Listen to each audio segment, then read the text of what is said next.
All right, students, let's start our lecture. Good afternoon. So, આપણે last લેક્ચરમાં શું study કરેલું?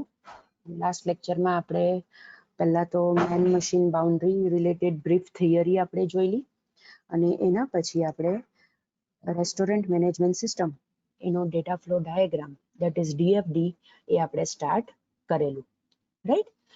હવે રેસ્ટોરન્ટ મેનેજમેન્ટ સિસ્ટમના ડીએફડીની અંદર we have already scene level 0 DFD for RMS, that is restaurant management system, right?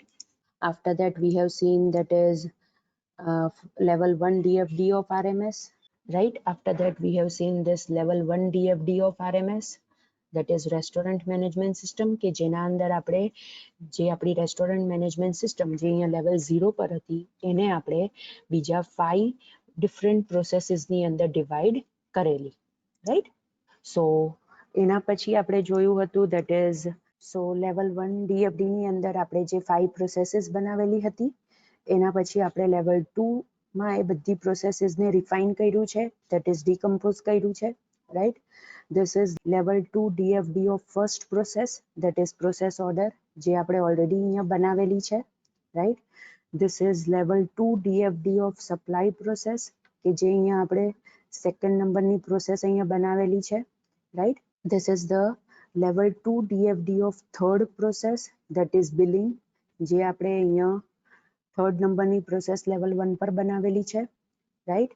After that this is the level 2 DFD of fourth number process, that is this one. Reports ની જે process છે એને આપણે અહીંયા level 2 ની અંદર refine કરેલું છે, right? All right. After that, now what we will do? Now we will see level 2 of fifth process, right? Fifth process કઈ છે? That is this one, menu management, right? So menu management જે process છે જે level 1 ની ઉપર fifth નંબરની process છે એને આપણે હવે અહીંયા second level ની અંદર refine કરી છે, right? So એના અંદર કઈ કઈ વસ્તુ છે એ આપણે જોઈએ. So menu management process ની અંદર શું થશે? Obviously insert, update, delete, right? Menu ની અંદર આપણે જે પણ ચેન્જીસ કરવા હશે, right? એ બધા જ ચેન્જીસ આપણે મેનુ મેનેજમેન્ટ પ્રોસેસની અંદર કરી શકીએ, right?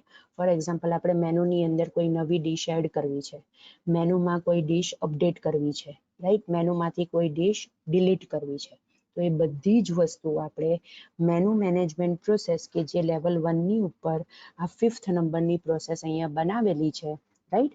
એ વસ્તુનું અહીંયા આપણે હવે રિફાઇનમેન્ટ કરેલું છે, right? So first process that is 5.1, right? એના અંદર કઈ વસ્તુ છે? Gather menu data. આ ગેધર મેનુ ડેટા એટલે આપણે કોની પાસેથી ગેધર કરવાનું છે? યુઝર પાસેથી ગેધર કરવાનું છે, બીકોઝ ઓપરેટર છે જે મેન્ટેન મેનુની રિક્વેસ્ટ કરે છે, રાઈટ? એટલે મેન્ટેન મેનુની રિક્વેસ્ટ આ 5.1 નંબરના બબલને આવશે, ધેટ ઇઝ 5.1 નંબરના પ્રોસેસ પર આવશે, રાઈટ? એટલે શું કરશે? યુઝર પાસેથી ધેટ ઇઝ ઓપરેટર પાસેથી મેનુ રિલેટેડ ડેટા ગેધર કરશે. હવે શું થશે? 5.2 નંબરની પ્રોસેસમાં ઓપરેશન સિલેક્ટ થશે, રાઈટ? જે મેનુના ડેટા અહીંયાથી ગેધર કરેલા હતા 5.1 નંબરની પ્રોસેસને, એ મેનુના ડેટા 5.2 નંબરની પ્રોસેસને મળી જશે. પણ 5.2 નંબરની પ્રોસેસ પર આપણે શું કરવાનું છે? ઓપરેશન સિલેક્ટ કરવાનું છે. હવે ઓપરેશન શું હોઈ શકે? ઓબ્વિયસલી ઓપરેશન ઇન્સર્ટ હોઈ શકે, અપડેટ હોઈ શકે, ડિલીટ હોઈ શકે. This are the different kinds of operation કે જે આપણે મેનુ પર પરફોર્મ કરી શકીએ છીએ, રાઈટ? સો અહીંયાથી શું થશે? એ ઓપરેશન સિલેક્ટ થશે. હવે જે ઓપરેશન સિલેક્ટ કર્યું છે તે અને એની સાથે સાથે આ જે મેનુ ડેટા આવે છે તે, એ બે વસ્તુ આપણે 5.3 નંબરના બબલને આપીશું. એટલે ઓપરેશન પણ મળશે અને મેનુના ડેટા પણ મળશે. હવે શું થશે? 5.3 નંબરનું બબલ ઓપરેશન પરફોર્મ કરશે. અગેન આઈ રિપીટ, 5.3 નંબરનું બબલ શું કરશે? ઓપરેશન પરફોર્મ કરશે.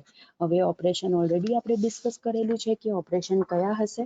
તો કે ઇન્સર્ટ, અપડેટ અને ડિલીટનું ઓપરેશન હશે કે જે આ 5.3 નંબરનું બબલ પરફોર્મ કરશે.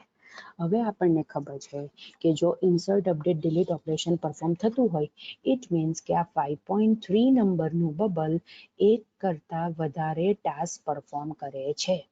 અગેન આઈ રિપીટ, આ 5.3 નંબરનું બબલ એક કરતા વધારે ટાસ્ક પરફોર્મ કરે છે. એટલે આ 5.3 નંબરનું બબલ છે એને આપણે ફર્ધર રિફાઇન કરી શકીએ. અગેન આઈ રિપીટ, 5.3 નંબરનું બબલ એક કરતા વધારે ટાસ્ક પરફોર્મ કરે છે. એટલે આપણે 5.3 નંબરના બબલને નેક્સ્ટ લેવલ પર ફર્ધર રિફાઇન કરી શકીએ, ફર્ધર ડીકમ્પોઝ કરી શકીએ. એક બબલને, એક પ્રોસેસને આપણે એક કરતા વધારે પ્રોસેસની અંદર ડિવાઈડ કરી શકીએ. બીકોઝ આ જે 5.3 નંબરનું બબલ છે તે એક કરતા વધારે પ્રોસેસ કરે છે, એક કરતા વધારે ટાસ્ક પરફોર્મ કરે છે, એક કરતા વધારે ઓપરેશન પરફોર્મ કરે છે. રાઈટ? હવે આ જે 5.3 નંબરનું બબલ છે, રાઈટ, એને આપણે ફર્ધર રિફાઇન અહીંયા કરેલું છે. જો this is the further refinement of 5.3 bubble. અહીંયા જો, સો આને આપણે શું નામ આપીશું? આ ડાયાગ્રામને આપણે નામ આપીશું level 3 DFD of perform operation process અને બ્રેકેટમાં લખીશું 5.3. અગેન આઈ રિપીટ, આ જે 5.3 બબલને આપણે જે ફર્ધર રિફાઇન કર્યું છે લેવલ 3 ની અંદર, રાઈટ, સો આને આપણે હેડિંગ શું આપીશું? Level 3 DFD of perform operation process અને બ્રેકેટમાં લખીશું 5.3. રાઈટ? કેવી રીતે ખબર પડશે? જો આ લેવલ 2 DFD છે તો અહીંયા જો 2 પોઈન્ટ્સ છે, દેટ ઇઝ 5.1, 5.2, 5.3. લાઇકવાઇઝ આ લેવલ 3 DFD છે તો એમાં જો 5.3.1, 5.3.2, 5.3.3. બીકોઝ આ જે લેવલ 3 DFD મેં અહીંયા ડ્રો કર્યું છે એ કોનું છે? 5.3 નંબરના બબલનું છે, તે અહીંયા છે. એટલે જે નંબરિંગ આવે છે તે કેવી રીતે આવે છે? 5.3 કોમન રહેશે અને પછી 5.3.1, 5.3.2, 5.3.3 એવી રીતે કન્ટિન્યુ થશે. રાઈટ? તો હવે અહીંયા શું છે? પરફોર્મ ઓપરેશન પ્રોસેસ છે, એને આપણે અહીંયા રિફાઇન કર્યું છે. સો પરફોર્મ ઓપરેશન પ્રોસેસમાં કેટલા ઇનપુટ છે? 2 ઇનપુટ છે, દેટ ઇઝ ઓપરેશન અને મેનુ. રાઈટ? સો ઓપરેશન અને મેનુ જે અહીંયા ઇનપુટ છે એ જ ઇનપુટ અહીંયા પણ રહેશે. અગેન આઈ રિપીટ, અહીંયા જે પરફોર્મ ઓપરેશન જે પ્રોસેસ છે એમાં જે 2 ઇનપુટ છે, દેટ ઇઝ ઓપરેશન અને મેનુ, એ જ ઇનપુટ અહીંયા પણ રહેશે, દેટ ઇઝ ઓપરેશન અને menu data. Right? So again I repeat, અહીંયા જે આ 5.3 નંબરના બબલની અંદર, દેટ ઇઝ પ્રોસેસની અંદર જે 2 ઇનપુટ છે, દેટ ઇઝ ઓપરેશન અને મેનુ ડેટા, એ જ ઇનપુટ અહીંયા પણ રહેશે, દેટ ઇઝ ઓપરેશન અને મેનુ ડેટા. રાઈટ? હવે જે આપણે ફર્ધર રિફાઇનમેન્ટ કર્યું છે એ કેવી રીતે કર્યું છે? પહેલું શું છે? ટેક ડેટા, મીન્સ આ જે ઓપરેશન અને મેનુ ડેટા છે તે એણે લેવાના છે, એણે લીધા. જે ડેટા એણે લીધા એ એણે ફર્ધર બીજી પ્રોસેસને આપ્યા. એ પ્રોસેસ શું કરે છે? વેલિડેટ કરે છે, મીન્સ વેલિડેશન પરફોર્મ કરે છે કે જે પણ ડેટા છે તે વેલિડેશન્સ પ્રમાણે છે કે નહીં. એટલે 5.3.2 એ શું કરશે? જે મેનુના ડેટા અહીંયાથી આવે છે એના ઉપર વેલિડેશન પરફોર્મ કરશે. રાઈટ? વેલિડેશન પરફોર્મ કર્યા પછી એકોર્ડિંગ ટુ ધ ઓપરેશન ક્યાં તો એ ઇન્સર્ટ કરશે, ક્યાં તો અપડેટ કરશે, ક્યાં તો ડિલીટ કરશે. Again I repeat, according to the operation ક્યાં તો એ ઇન્સર્ટ કરશે, અપડેટ કરશે, ક્યાં તો ડિલીટ કરશે. રાઈટ? એટલે હવે શું થશે? આ વેલિડેટ ડેટા અપડેટ પ્રોસેસને પણ મળી શકે છે, ડિલીટ પ્રોસેસને પણ મળી શકે છે અને ઇન્સર્ટ પ્રોસેસને પણ મળી શકે છે. બટ આ કયું ઓપરેશન પરફોર્મ થશે એ કોના ઉપર ડિપેન્ડ છે? જે અહીંયાથી ઓપરેશન ઇનપુટ આવ્યું છે એના ઉપર ડિપેન્ડ છે કે શું ઓપરેશન પરફોર્મ કરશે. રાઈટ? ઓબ્વિયસલી ઇન્સર્ટ કરવું હોય, અપડેટ કરવું હોય કે ડિલીટ કરવું હોય એના માટે મેનુનું ટેબલ જોઈશે, દેટ ઇઝ મેનુનું ડેટા સ્ટોર જોઈશે. જો અહીંયા ઉપર જોશો ને તો પરફોર્મ ઓપરેશન 5.3 નંબરની જે પ્રોસેસ છે ને એ પણ મેનુના ડેટા સ્ટોર સાથે અટેચ થયેલી છે. જો અહીંયા શું લખેલું છે? Menu data. લાઇકવાઇઝ સો ઓબ્વિયસલી આ એનું આપણે ફર્ધર રિફાઇનમેન્ટ કર્યું છે એટલે એમાં પણ મેનુ ડેટા સ્ટોર આવશે. એટલે અપડેટ હોય તો એ પણ મેનુના ટેબલમાં જઈને અપડેટ કરશે, ડિલીટ હશે તો પણ એ મેનુના ટેબલમાંથી ડિલીટ કરશે, અને ઇન્સર્ટ હશે તો પણ એ મેનુના ટેબલમાં જઈને ઇન્સર્ટ કરશે. એટલે જે પણ મેનુના ડેટા છે એના ઉપર ઓપરેશન પરફોર્મ થશે, અને ઓપરેશન પરફોર્મ થયા પછી રાઈટ એ શું આપશે? અહીંયા જો ઉપર જો 5.3 નંબરના બબલમાંથી આઉટપુટ શું આવે છે? Generated menu. એટલે અહીંયા પણ અપડેટ પછી, ડિલીટ પછી અને ઇન્સર્ટ પછી આપણે જે એરો ડિસ્પ્લે કરીશું એના ઉપર આપણે લખીશું જનરેટેડ મેનુ, રાઈટ. અને જો તમારે 3 ડિફરન્ટ એરોઝ નહીં જનરેટ કરવા હોય, નહીં મૂકવા હોય તો તમે શું કરી શકો? તમે આ અપડેટ ડેટામાંથી એક એરો આવી રીતે આમ ડિસ્પ્લેનું બબલ બનાવી શકો, દેટ ઇઝ એની પ્રોસેસ બનાવી શકો. સો અપડેટમાંથી એક એરો ડિસ્પ્લે પર આવશે, ડિલીટમાંથી એક એરો ડિસ્પ્લે પર આવશે, અને ઇન્સર્ટમાંથી એક એરો ડિસ્પ્લે પર આવશે. અને પછી અહીંયા તમે લખી શકો generated menu. Means again it totally depends on you કે તમારે આ ડીએફડીને ડિસ્પ્લે સાથે બનાવવું છે કે ડિસ્પ્લે વગર બનાવવું છે, રાઈટ. સો એ તમારા ઉપર ડિપેન્ડન્ટ છે, રાઈટ. હવે તમે અહીંયા જોશો ને, આ એક નાનો ડાયાગ્રામ મેં અહીંયા પણ બનાવેલો છે. એ સેમ મેં આ જે 5.3 નંબરનું બબલ છે ને એનું બીજી રીતે રિફાઇનમેન્ટ કરેલું છે, જો અહીંયા, રાઈટ. મેં તમને કીધું એ પ્રમાણે સ્ટુડન્ટ્સ ઇટ ટોટલી ડિપેન્ડ્સ, આપણા પર ડિપેન્ડ છે કે આપણે ડીએફડી કેવી રીતે બનાવીએ છીએ, બિકોઝ આપણે જે રીતે સોફ્ટવેર વિચારીશું એ રીતે આપણે ડીએફડી બનાવીશું, રાઈટ. તો જો તમે અહીંયા જોશો તો સેમ 5.3.1 નંબરનું બબલ છે, એના અંદર મેં શું લખ્યું છે? Read data and operation. અહીંયા મેં શું લખેલું હતું 5.3.1 ની અંદર? Take data, right. અહીંયા મેં એનું નામ ચેન્જ કરી નાખ્યું, that is read data and operation 5.3.1. Obviously એમાં ઇનપુટ શું આવશે? Operation comma menu data. હવે શું થાય છે? ઓબ્વિયસલી વેલિડેટ કરીશું તો એ મેનુ ડેટા વેલિડેટ ડેટાની પ્રોસેસ છે એમાં આવશે, દેટ ઇઝ 5.3.2. એટલે મેનુ ડેટા અહીંયા ગયા, રાઈટ. હવે જે વેલિડ થયેલા ડેટા હશે, દેટ ઇઝ વેલિડેશન ચેક થયેલા ડેટા હશે ને, એ વેરીફાઈ ડેટા પ્રોસેસમાં જાય છે, which is 5.3.3, right. A verify પ્રોસેસમાં જશે. એટલે અહીંયા શું લખ્યું? Validated menu item, menu data, because અહીંયા ખાલી મેનુ ડેટા હતા. હવે અહીંયા વેલિડેશન પરફોર્મ થયું, એટલે હવે જે મેનુ ડેટા બનશે તે વેલિડેટેડ મેનુ ડેટા બનશે. એટલે વેલિડેટેડ મેનુ ડેટા ક્યાં ગયા? વેરીફાઈ ડેટા નામની પ્રોસેસમાં ગયા. વેરીફાઈ ડેટાનો નંબર શું છે? 5.3.3. નાઉ વોટ ઇઝ વેલિડેશન અને what is verification? Validation means આપણે જે પ્રમાણે ડેટા જોઈતા હોય એ પ્રમાણે યુઝરે એન્ટર કર્યા છે કે નહીં એવું વેલિડેશન આપણે મૂકીએ. That kind of data is known as validated data. For example આપણે એમ કહીએ છીએ કે મેનુમાં જે ડિશની નેમ છે એ ડિશની નેમની લેન્થ 10 કેરેક્ટર્સથી વધારે નહીં હોવી જોઈએ, તો એ આપણે વેલિડેશન મૂકેલું છે, રાઈટ. સો ધેટ ઇઝ અહીંયા એ વેલિડેશન અહીંયા પરફોર્મ થશે. Now what is verified data? ક્યાં તો what is verification? વેરિફિકેશનનો મિનિંગ એ થાય કે આપણે ચેક કરીએ છીએ કે ઓલરેડી આવા કોઈ ડેટા આપણા ટેબલમાં અવેલેબલ છે કે નહીં. અગેન આઈ રિપીટ, વેરીફાઈ ડેટાનો મિનિંગ શું થશે? આપણે ચેક કરીએ છીએ કે આવા કોઈ ડેટા આપણા ટેબલમાં ઓલરેડી પ્રેઝન્ટ છે કે નહીં. બિકોઝ જો અપડેટ અને ડિલીટ કરવું છે તો ડેટા પ્રેઝન્ટ હોવા જોઈએ, પણ જો આપણે ઇન્સર્ટ કરીએ છીએ, રાઈટ, તો આપણે સેમ ડિશ પાછી ઇન્સર્ટ નથી કરવાના.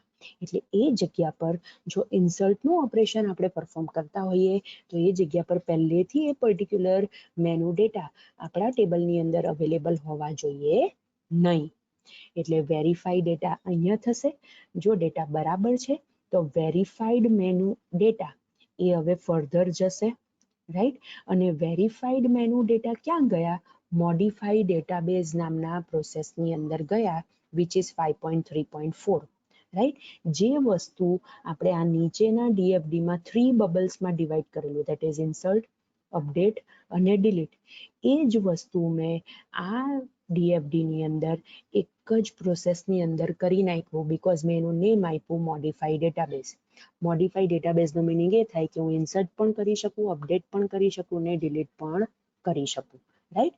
એટલે જે અહીંયાથી ઓપરેશન રીડ થયેલું હતું એ ઓપરેશન અહીંયા આવે છે મોડિફાઈ ડેટાબેઝની અંદર. ડેટાબેઝ મોડિફાઈ થશે એટલે ટેબલની સાથે અહીંયા અટેચ કરીશું. અહીંયા ટેબલનું નામ આપણે લખી દઈશું મેનુ, રાઈટ.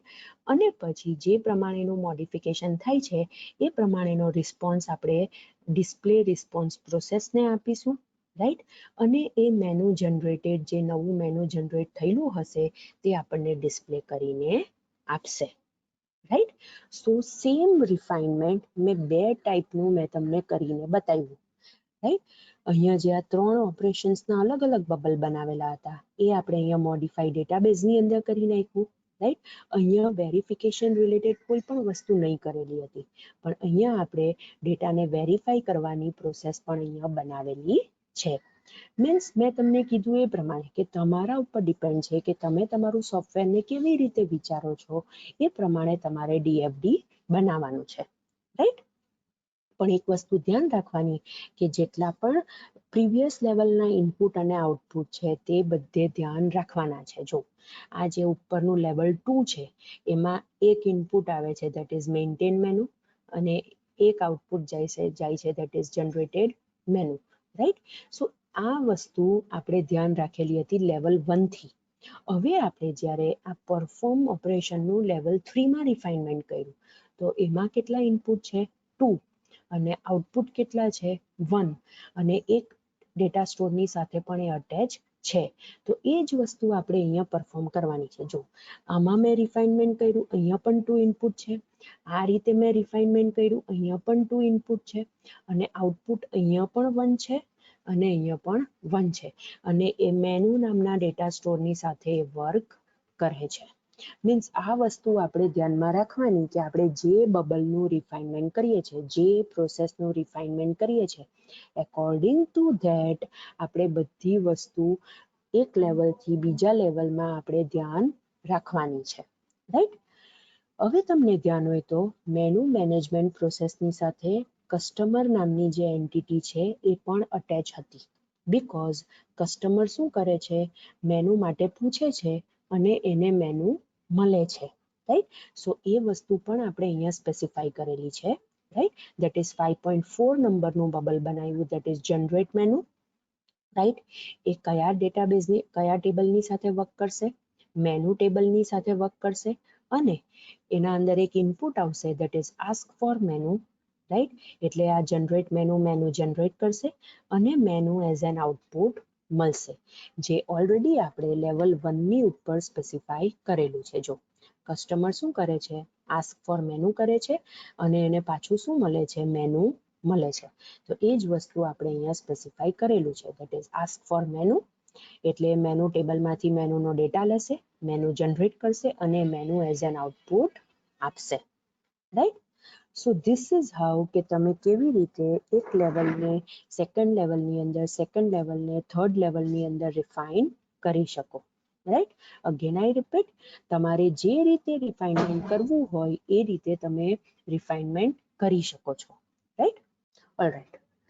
સો અહીંયા સુધી આપણા ડીએફડી કમ્પ્લીટ થાય છે, રાઈટ. સો આપણે કયા કયા ડીએફડી જોયા? 0 level DFD, that is context level DFD for RMS, that is restaurant management system.